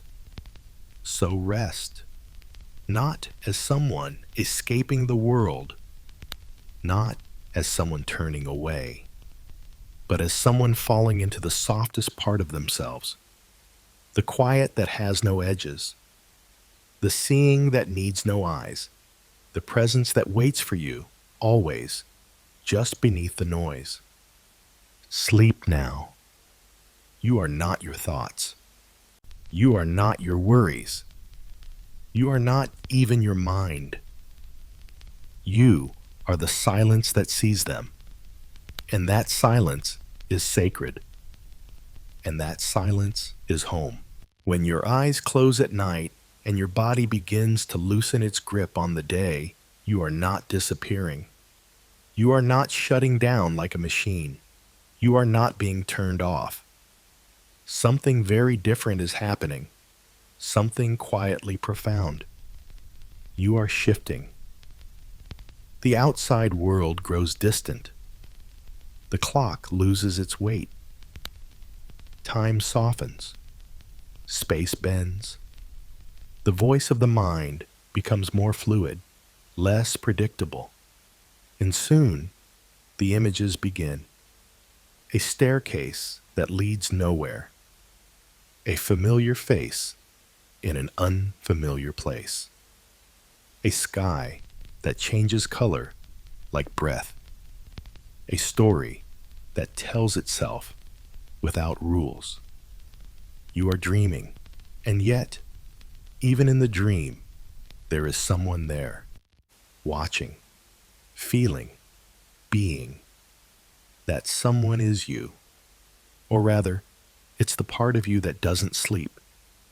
Because even though the body rests and the thinking mind takes a step back, consciousness does not disappear. It simply changes shape. It becomes the dreamer, the observer of the inner world, the one who walks through landscapes made of memory and meaning, fear and fantasy, love and longing. And even if the dream doesn't make sense, even if it fades when you wake, something in you remembers that you were there. But what is there? Some traditions believe that dreaming is not just psychological noise, not just neurons misfiring in the dark. They believe dreams are a kind of travel, a way for the soul, or the deeper self, to visit places the waking mind cannot go. A rehearsal for death, a conversation with the unseen, a loosening of the boundary between self and source. And whether or not that's true, one thing is certain: your consciousness does not vanish in sleep. It transforms. It becomes softer, more fluid, more open. It lets go of logic. It lets go of control. And yet, it continues. It watches. It feels. It remembers. Even in the most abstract, surreal, or fleeting dream, there is awareness. And that awareness does not belong to the dream. It belongs to you. It is the thread that connects your waking life to your dreaming life, to the vast, quiet space of deep, dreamless sleep. And that thread never breaks. It may stretch. It may dip beneath the surface, but it never disappears. Because consciousness is not something you do. It's something you are. Think of it like this. Your life has many rooms. The room of daytime, the room of sleep, the room of memory, the room of imagination. And consciousness is not the furniture in those rooms. It's not the story being told inside them. It's the light that allows you to see them at all. And that light never goes out. It may grow dim. It may change color. But it remains. Even now, as you lie here, drifting closer to sleep, you are not disappearing. You are arriving. Arriving in a different state of being. A slower rhythm, a deeper breath. A place where the thinking self is no longer the loudest voice. And that's okay, because the awareness remains. You don't have to guide it. You don't have to understand it. You don't even have to name it. Just trust it. Trust that something in you knows how to drift, knows how to dissolve, knows how to wander through sleep without losing itself. That part of you is wise. It does not fear the dark. It does not fear the unknown. It simply moves, gently, quietly, endlessly. And in the morning, when you awake, that same awareness will greet you. Not like a stranger, but like a friend who's been waiting all night, watching over your breath, watching over your heart, keeping time by the rhythm of the stars. So let go now. Let go of the need to stay alert. Let go of the need to understand. You are not falling. You are floating, not fading, just changing. And you are being held by the softness of sleep, by the silence of night, and by the unshakable truth of the awareness that never leaves. Sleep now, dreamer, beneath the dream. The world behind your eyes is opening. Let it carry you. Let it reshape you. Let it whisper secrets in a language older than thought. You are safe. You are seen. You are still here. And the one watching is still watching. Always. Most of what we call reality is made of things, objects, events, names, shapes, labels. A chair is a thing. A tree is a thing. Even ideas, like happiness or memory, are often imagined as things we can possess or lose. But consciousness, the presence that is listening to these words right now, is different. You cannot touch it. You cannot see it. You cannot measure its size or trace its edges. And yet, it is the one thing that makes all other things visible. Without it, there is no experience. Without it, the world does not appear. It is the light that makes the picture possible, even if it never shows up in the picture itself. This is the strange truth about consciousness. It is like a mirror that reflects everything, but cannot reflect itself. You can see your thoughts. You can notice a feeling. You can describe a sound or an image or an emotion, but you can't quite see the awareness that is seeing. You can't turn around and look at the thing that is doing the looking. It's like trying to bite your own teeth, or touch the tip of your finger with the tip of the same finger. It's always here, always present, but always just beyond description. And maybe that's the point. Maybe consciousness isn't something to be found like an object on a shelf. Maybe it's not a thing in the world at all. Maybe it's the space in which the world arises, not a part of the play, but the stage beneath it. Not a player on the field, but the field itself. In meditation, this becomes more than an idea. It becomes a felt sense. As thoughts come and go, as breath moves in and out, as sensations rise and pass, you begin to notice something deeper. The unchanging space they all move through. A silence that doesn't leave when the sound begins. A stillness that doesn't disappear when the mind starts talking.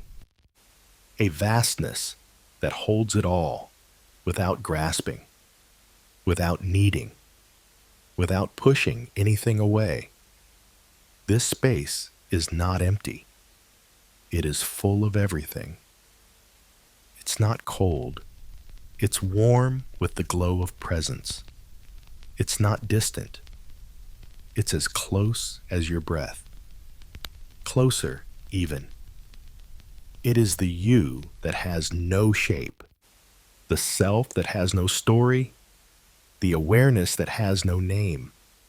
And the more you rest in it, the more you begin to see that you are not just in the world. The world is also in you. Every sound you hear, every thought you think, every emotion you feel, each one appears within your awareness. And in that way, you are larger than the things you perceive. Not in a proud way, not in a separate way, but in a quiet, soft, deeply connected way. You are the mirror that reflects the world. And no matter what image appears, the mirror itself is not changed. A happy thought does not polish the mirror. A sad one does not scratch it. The mirror holds each one equally, lovingly, and then lets it go. So tonight, as the surface of the day settles, as the ripples of thought begin to calm, allow yourself to return to that mirror-like stillness, not by force, not by effort, just by noticing. The breath is rising, the mind is floating, the body is softening, and you are here, watching, noticing, being. There is no need to find the perfect thought.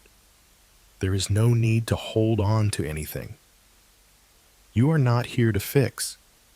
You are not here to solve. You are here to be the space that allows the moment to unfold. You don't have to understand the mirror. You don't have to see it clearly. You are it. You always have been. Let sleep come now, not as a break from being, but as a deep return to your own stillness. Let the mirror hold the last thoughts of the night. Let the space within you stretch wide and warm. Let the silence rise gently, like mist over still water. You are the space that sees. You are the light behind the world. You are the mirror that holds no image. And tonight, you need only rest in that truth, without reaching, without trying, without needing to know. You are here, and that is enough. There's a place, not marked by coordinates or named on any map, where something very quiet happens, a meeting place, a gentle edge. It's not far away. It's not hidden. It's happening now, right where your attention meets what it notices, where the breeze becomes sensation, where a sound becomes hearing, where thought becomes experience. This soft edge is where the world brushes against consciousness, and where consciousness so effortlessly brushes back. We rarely notice this border because it's not sharp. It doesn't draw a line. It doesn't defend or define. It blurs. It opens. It blends. And in this blending, something sacred takes place. The act of being aware of being, not just seeing, but knowing that you see, not just hearing, but feeling the hearing. That is the tender moment in which you touch the world, not as a separate self scanning the surface of reality, but as awareness mingling with it, like ocean mist hanging in air. Neither here nor there, just present. And that presence is not something you achieve. It is not the result of trying. It's what's left when trying pauses, when striving pauses, when naming and judging and sorting all take a breath. It is what remains when the mind stops grasping and the moment simply is. Awareness doesn't need to think to be true. It doesn't need to have a position. It simply meets what's here softly, like a palm resting on still water. Every breath you've ever taken has passed through this edge. Every sensation, every emotion, every sound. Each time, your consciousness has said yes. Not a loud yes, not an urgent yes. A quiet one, a warm one, a yes without words. This is what it means to be alive. Not just to be, but to be with what is. To stand at the meeting place between what you feel and what you are, and not need to separate them. Imagine, for a moment, you are lying in a wide, open field. The sky stretches forever. The grass hums softly beneath you. You're not thinking about it. You're not even describing it. You're simply there. The wind brushes your face, and you don't call it wind. You just feel. A bird moves in the distance, and you don't ask what kind. You just hear. Your mind isn't empty. But it's no longer the loudest voice. There is space between each thought. A kind of breathing space. A kind of loving space. That is the edge. That is the place where you begin to remember, not as a memory, but as a feeling that you were never apart from this world. You only thought you were. Consciousness is not a shell, not a container, not a box to live inside. It's a field, a song, a warmth that fills the shape of everything it meets, and in meeting becomes that shape for a moment. When it meets sadness, it knows sadness. When it meets stillness, it becomes still. It doesn't hold on. It doesn't push away. It opens. It touches. And then it lets go. And so tonight, at the edge of thought and sleep, let yourself rest at that soft border. You do not have to go anywhere. You are already there. The thoughts may come. Let them. The breath may deepen. Let it. The silence may stretch longer than before. Let it. All of it is part of the edge. All of it is part of the moment when you stop trying to witness and simply are the witnessing. This is not about escaping life. It is not about disappearing. It is about dissolving gently into the truth that you are not a solid shape walking through a world of objects. You are a living moment, touching and touched by everything. You do not need to reach enlightenment. You do not need to answer the question, what is consciousness? You only need to notice this.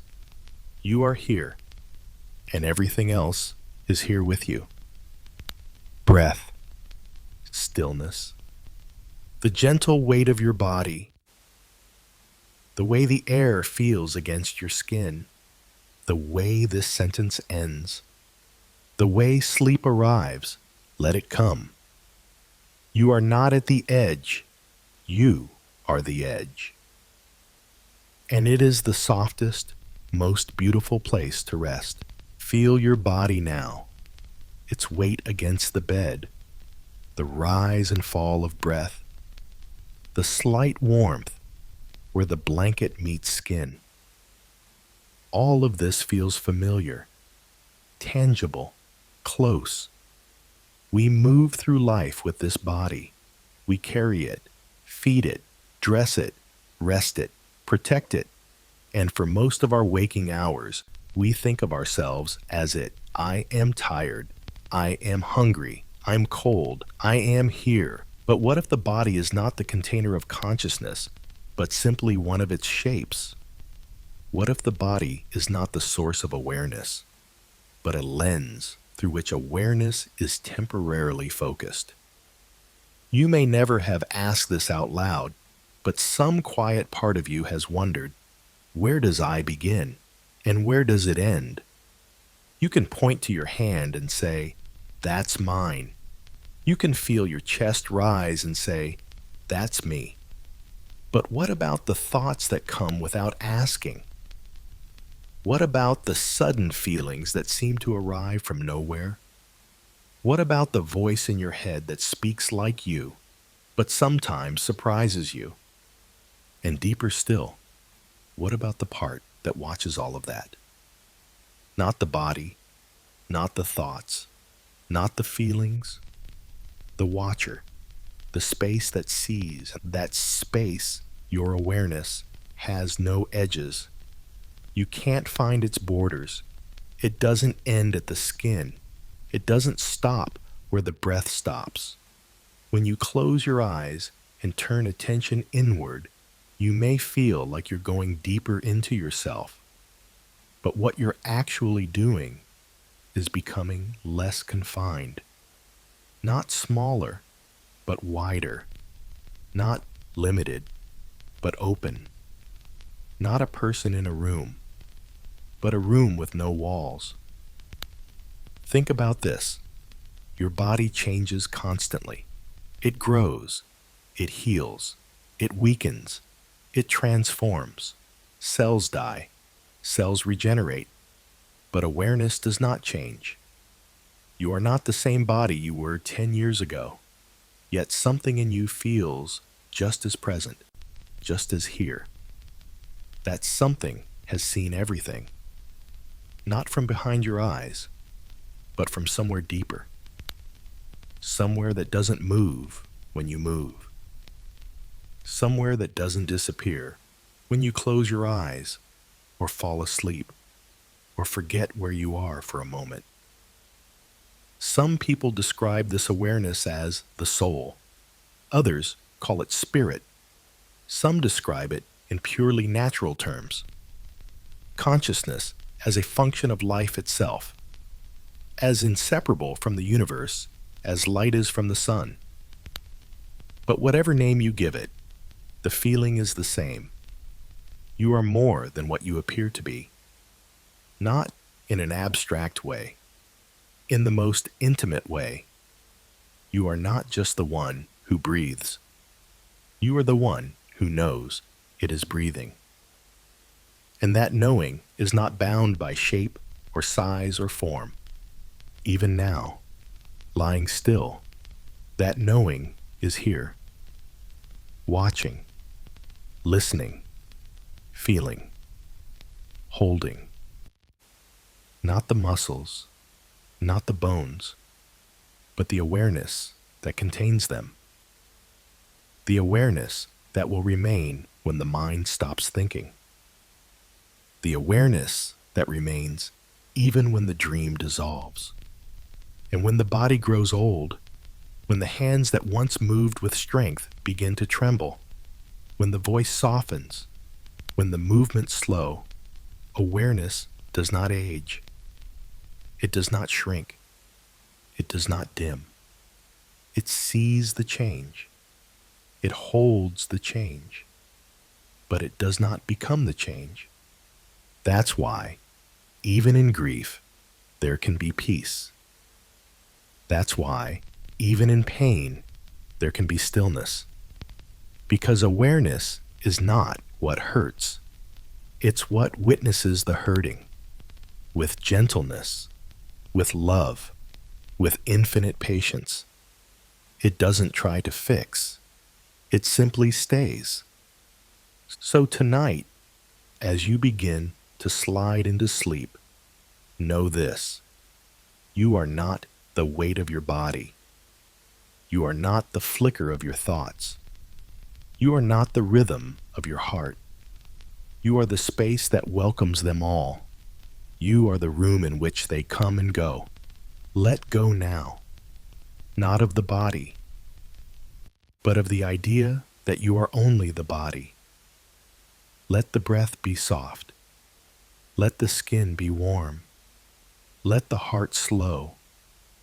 And rest in the truth that whatever rises tonight, whether in memory or a dream, or the darkness between them, you are already holding it without trying. You were never trapped. You were never too small. You were never just the body. You are the stillness behind the motion, the awareness behind the form, the presence that remains, always.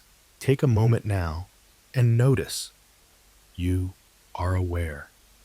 That simple fact, so quiet, so ordinary, might be the most mysterious thing in existence.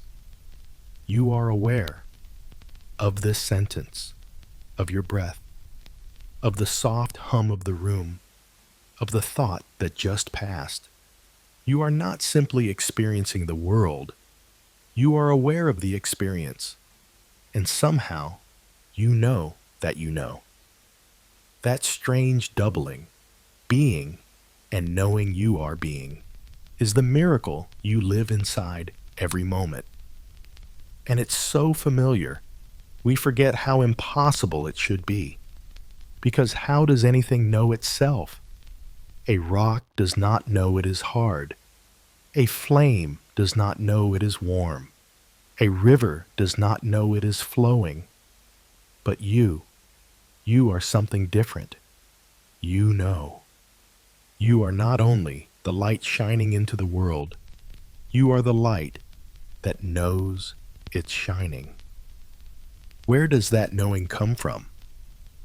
Science can measure brain waves and neural signals.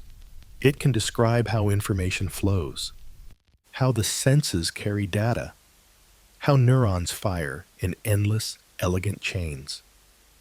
But none of that explains the simplest truth, that there is something it is like to be you, that all this motion and chemistry results not just in behavior, but in experience, that somehow, in the middle of this physical world, something woke up. That's what consciousness is, the fact that you are not just reacting to the world, you are experiencing it. A tree bends in the wind, but it doesn't feel the bending. A thermometer rises with the heat, but it doesn't know it's warm. You do. You feel. You know. And even more beautifully, you know that you know. And this knowing is not something added on to life. It is the center of it. Everything else you've ever experienced, sights, sounds, memories, ideas, have only happened within this light of awareness. Without it, nothing could be known. Without it, there would be no you at all. And that's why, even though you may forget it during the busy hours of the day, awareness is always with you. It is what you return to in the quiet. It is what remains when the stories pause. It is what lights your dreams, and what waits patiently in deep, dreamless sleep for your return. It never leaves. You don't have to hold on to it. You don't have to maintain it. You are not keeping it alive. It is what keeps you. Some traditions say this light is divine, that it is a spark of the eternal flickering quietly in the heart of each being. Others say it is the final mystery, the one thing science may never explain, because it is not a thing within the world, but the space in which the world appears. But whatever name you give it, it is you, the deepest you, the you that sees without eyes, that listens without ears, that lives without needing to be described. And the most beautiful part is this: the light does not need to shine brighter. It does not need to become more pure. It does not need to be fixed or improved. It already is. It already knows. Even in your darkest hour, it remains lit. Even when you forget, it remembers. So tonight, let the outer world grow dim. Let the mind soften. Let the thoughts slow, like leaves falling into still water. Let the body rest, and trust that behind it all, the light remains, not as a flame you must protect, but as a quiet sun that never goes out, a presence that never asks to be seen, only to be allowed to shine, as it always has, from the moment you were born and long before. You are that light. You are not the shadows that pass across it. You are not the thoughts that try to describe it. You are not even the one who seeks it. You are the light that seeks nothing, because it is already complete. So sleep now. Let the light rest, not because it fades, but because it needs nothing more. You do not need to understand it. You only need to remember. You are the knowing. You are the being. You are the light that knows it's shining. And even now, even here, it shines on before any thought arises, before any word forms or image appears. There is a moment, a silent pause, a space so small it often goes unnoticed, but so vast it contains the whole of awareness. It is the moment before the mind begins. Not blankness, not emptiness, not the absence of life, but life in its rawest, quietest form. Pure presence, undivided, undistracted. This moment exists in you, right now, even here, even as you listen. It is not behind your thoughts. It is beneath them, always waiting, always open, always whole. When we talk about consciousness, we often speak of its contents, what it sees, what it feels, what it remembers. But the truth is, consciousness is not its contents. It is not the thought. It is the space the thought appears in. It is not the feeling. It is the openness that receives it. And long before the first sensation stirs or the first concept takes shape, that openness is already here, already aware, already awake. You can't point to it because it's not an object. You can't hold it because it is the one doing the holding. You can only be it. You can only rest as it. The moment you try to grasp it, it slips through your fingers because it isn't something separate from you. It is the deepest part of you, not the part that thinks, the part that watches the thinking. And the beauty of this moment, this space before thought, is that it asks nothing of you. It doesn't require quiet. It doesn't require wisdom. It doesn't require effort. It is already here, and it already includes everything. Every thought, every breath, every flicker of doubt, even the attempt to find it is already held within it. So, how do you notice it?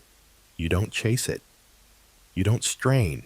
You just pause for a second, for half a breath. You let go of following the thought. You let go of pushing the silence. You let go of the need to get anywhere. And in that letting go, you feel it. That soft shift, that quiet watching, the space before the next idea forms. It's always been there. When you were a child staring at the sky, not thinking anything in particular, when you watched a candle flicker and lost track of time, when someone you loved fell asleep beside you, and you felt no need to speak. That space, that moment before thought, that is what consciousness is. Some call it presence. Others call it the now. Some say it's the face you had before you were born, the eye through which God sees the world, the still point at the center of all things. But it doesn't matter what you call it. What matters is that it's not far. It's not hidden. It's not waiting for you to be perfect. It's already holding you, already breathing you, already welcoming you back. And when you begin to rest in that space, even just for a moment, something softens. The urgency fades. The mind grows quieter, not because it was silenced, but because it no longer needs to shout. The body relaxes, not because it's been commanded, but because it has been allowed. And you remember that being here, just here, is enough. You are not the movement. You are not the thought. You are not the voice that says, "What comes next?" You are the moment before all that. You are the silence that does not end. You are the breath before the breath. The knowing before the question. The stillness that sees. So sleep now, if you wish. Not because you're finished, not because you've figured anything out, but because you have remembered what is true. You do not need to follow the next thought. You can rest right here, in the space before it, where you've always been, where you always will be.